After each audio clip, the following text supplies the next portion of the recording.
बड़े घर की बहू सपनों को पूरा करने के लिए घर से निकलती थी। कभी किसी ने मुझे रोका नहीं था। मैंने जो सपने देखे थे वो मम्मी पापा ने ही दिखाए थे। बेटी तू ये कर सकती है, वो भी कर सकती है। भाई से लड़ाई होती थी रोज मेरी, पर दिल बहुत बड़ा था उसका भी।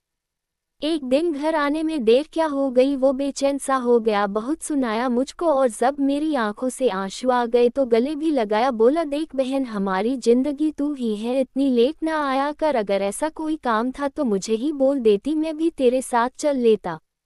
कब मैं बड़ी हो गई पता भी नहीं चला। कुछ दिनों बाद ही मुझे देखने वाले आए, मैं उनको पसंद आ गई। और लड़का तो पहले ही मम्मी पापा का देखा हुए था। पापा के दोस्त का बेटा था, अच्छा परिवार था, किसी चीज़ की कमी नहीं थी उनके यहाँ। मम्मी पापा खुश थे तो मैंने भी कोई ऑब्जेक्शन नहीं किया। शादी से पहले जो रस्में होती हैं वो सब पूरी हुई और फिर हंसी खुशी दिन कटने लगे। शादी से पहले कभी उनसे मुलाकात नहीं हो सकी क्योंकि वो दूसरे शहर से नौकरी करते थे, पर हाँ कभी कभी फ़ोन पर बात हो जाया करती थी। उन्होंने शादी के लिए जो समय तय किया था वो ऐसे दौड़ता आ रहा था कि मानो उसे किसी को हराना हो। तय दिन आ ही गया, सब तैयारी हो चुकी थी, बस सब बारात का इंतजार कर रहे थे। इंतजार खत्म हुआ और बारात दरवाजे पर। धीरे धीरे शादी की सभी रस्में पूरी हुई और मैं मम्मी पापा और भाई से विदा होकर अपने नए घर ससुराल चली। रास्ते में सिर्फ यही सोच रही थी कि घर नया होगा, लोग नए होंगे, रिश्ते नए होंगे, नया नया माहौल होगा, कैसे एडजस्ट कर पाऊंगी मैं। ऐसे ही कई विचार मन में उथल पुथल हो रहे थे कि मेरा नया घर आ गया। बहुत से रिश्तेदार जो हमारा इंतजार कर रहे थे। गाड़ी जैसे ही घर के आगे जाकर रुकी, बहुत सी औरतों ने गाड़ी को चारों तरफ से घेर लिया। चाची ताई बुआ मामी नानी जेठानी और पता नहीं कौन कौन। थोड़ी सी देर बाद ही हमें गाड़ी से उतरा गया और बहुत सारी रस्में पूरी करवाई गई। पूरी रात न सोने की वजह से मुझे नींद तो बहुत आ रही थी पर सो न सकी। शाम होते होते बहुत से मेहमान जा चुके थे और पास पड़ोस वाले भी।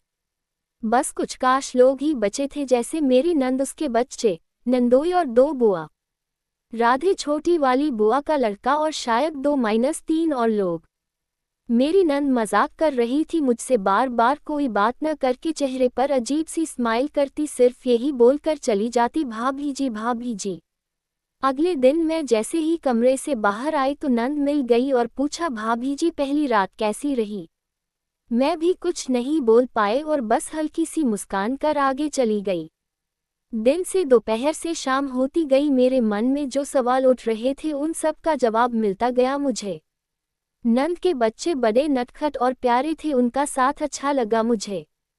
शादी के बाद 2 दिन तक ही रहे वो सब, उनकी एग्जाम थी इसलिए नंद भी बच्चों के साथ ही चली गई।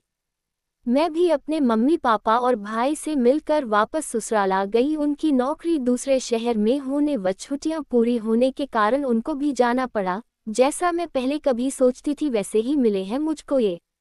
अब घर पर मम्मी पापा और मैं ही रह गए थे। सोचती थी पता नहीं मेरे दिन कैसे कटेंगे यहाँ पर। जैसे जैसे दिन बीतते गए मम्मी जी से मेरी दोस्ती गहरी होती गई। पापा जी भी अच्छे इंसान हैं, कभी मुझ पर किसी प्रकार की पाबंदी नहीं लगाई। वो तो घर कभी कभी ही आते हैं, पर मम्मी जी से अच्छी दोस्ती होने के कारण मुझे कोई परेशानी नहीं हुई। सच कहूँ तो मैं ससुराल में नहीं, जैसे अपने ही घर में रहती हूँ। कभी अपने मम्मी पापा और भाई की याद ना आए मुझे, इसका भी पूरा ख्याल रखती है मम्मी जी। बहुत खुश हूँ मैं यहाँ पर।